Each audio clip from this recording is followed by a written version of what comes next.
The unemployed son who likes to flaunt what wasn't his. The day my son strolled into the living room wearing my watch, the watch my late father had passed down to me, something in me shifted. The way he flicked his wrist like he was some sort of celebrity, smirking at his reflection in the television, made my stomach knot tighter than a twisted rope. That gold plated watch wasn't just an accessory. It was history, sweat, and blood earned through years of honest work. But to him, it was just a prop. I sat in my armchair, newspaper in hand, but unread. Nice watch, he said casually, not realizing, or not caring, whose it was. He tilted his wrist up toward the ceiling light so the gold caught the gleam. It's mine, I said flatly. He glanced at me, then laughed. That same fake little chuckle he always used when he wanted to brush off any hint of responsibility. Relax, Dad. I'm just borrowing it. I've got a party tonight. You wouldn't want your only son to look like a loser, right? I said nothing, but my jaw clenched. Jordan was 26, unemployed, living under my roof, and acting like he owned the damn place. I'd worked most of my life at a logistics warehouse. Hard labor, early mornings, late nights. But I'd done it for my family. For Jordan, especially since he was my only child after my wife passed away when he was 10.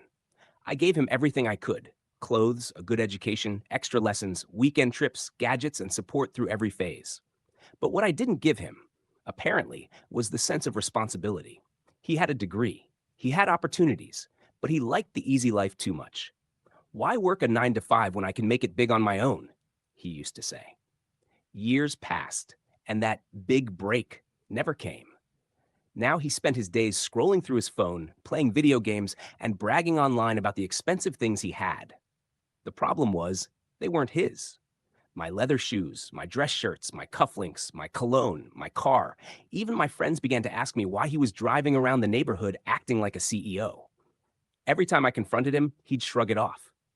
It's just stuff, Dad. But it wasn't just stuff. It was my life's work. The breaking point came on a Sunday afternoon. I'd been invited to a small business gathering organized by a friend I'd known for decades. I was excited to go, not because of the event itself, but because I hadn't been out socially for months. I put on my best shirt, reached for my dress shoes, gone. My car keys, also gone. The cologne I'd saved for special occasions, empty bottle. My son had taken everything, again. When I called his phone, he ignored it. So I had to take a cab like some stranger to my own event. But when I arrived, there he was, standing in the parking lot. My car parked in the most prominent spot, wearing my shirt, my shoes, and my father's gold watch. And to make matters worse, he had his arm around some girl, boasting loudly, "Yeah, I just bought the car last month. Nothing fancy, just a toy." People believed him. They always did. Jordan had charm, the dangerous kind, the type that hides irresponsibility behind a polished grin. I watched from the distance, feeling something burn hot and bitter in my chest. When I finally approached him, he looked almost irritated. "Dad, what are you doing here?" "What am I doing here?" I said through gritted teeth. "This is my car, my shirt, my shoes, my—" He cut me off. "Can we not do this here? You're embarrassing me." I almost laughed at the irony. I'm embarrassing him. The people around us started whispering. Some snickered. I walked away before my anger boiled over. That night, something changed inside me. I sat in the dark living room, listening to him come home at 2 a.m. The front door opened loudly, and he stumbled in with music still playing in his earbuds. He smelled like cheap liquor and arrogance. "Dad, you still up?" he asked casually, like nothing happened. "You humiliated me today," I said quietly. He scoffed. "You humiliated yourself showing up like some jealous old man." I stared at him.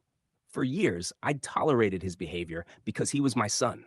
I'd excused every failure, every disrespect, because I thought he'd grow out of it. But that night, I realized something painful. Jordan wasn't going to change, not unless something forced him to. That was the night I decided I'd stop being the tolerant father and start being the man who'd taught others lessons they never forgot. It wasn't about revenge out of hatred. It was about justice. Jordan loved two things more than anything. One, flaunting wealth. Two, control without responsibility. He didn't respect what he didn't earn. So I decided to take everything he took for granted away. I began slowly, quietly, carefully. The first thing I did was visit the bank and open a separate account. Then, I moved most of my savings and switched my debit and credit cards. The second thing I did was visit the insurance company. The car, legally mine, would soon be unavailable to him. The third thing? I contacted a locksmith. New locks, new alarm system. But that was just the foundation. A week later, Jordan borrowed my car again without asking. He'd gotten used to me giving in, so he didn't expect anything to change.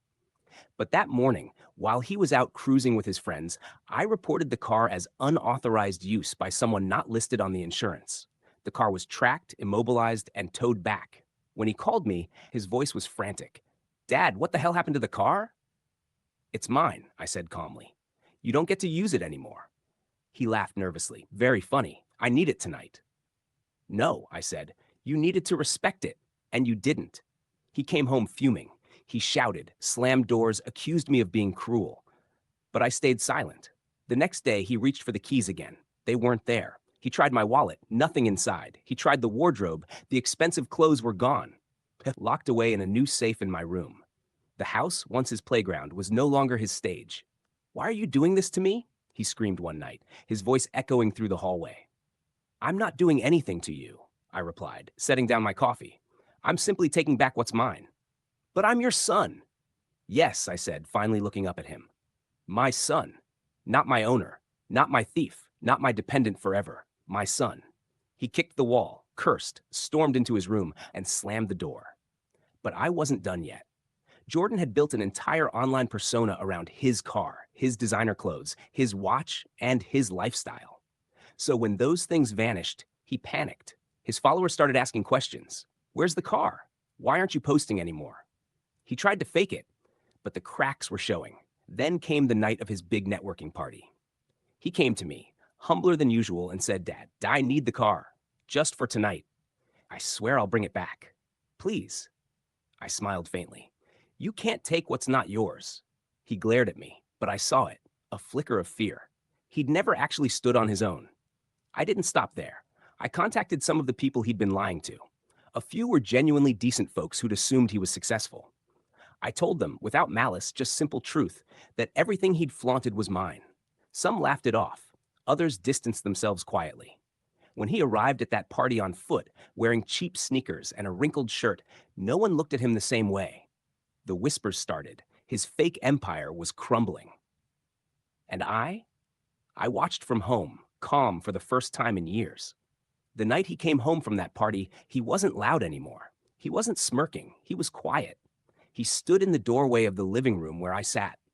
For a moment, he looked like the little boy I'd raised, the one who used to hug me after school. "Dad," he said, his voice softer. "They all laughed at me tonight."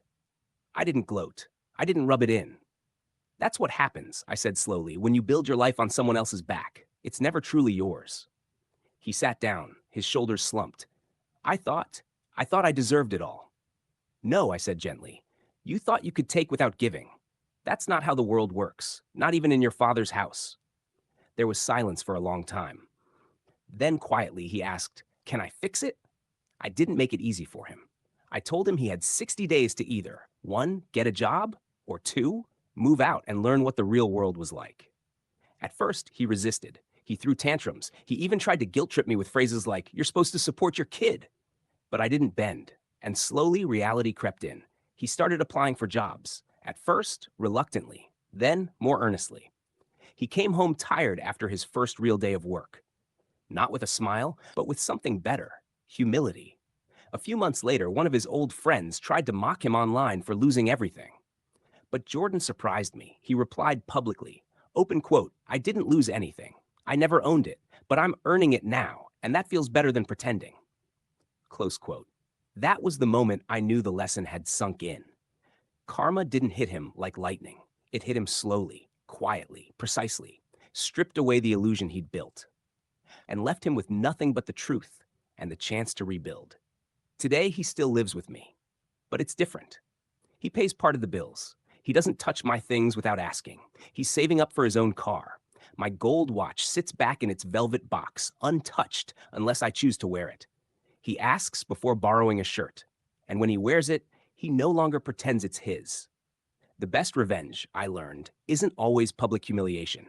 Sometimes it's letting karma and cold hard reality do the work for you. and watching, quietly, as the person who disrespected you finally faces the mirror. One Sunday morning, as I was getting ready to go out, Jordan knocked on my door. "Dad," he said, "can I borrow the watch?" I raised an eyebrow. "Just for dinner with the team," he added quickly. "I got promoted." I smiled. For the first time, it wasn't about flaunting. I opened the box and handed it to him.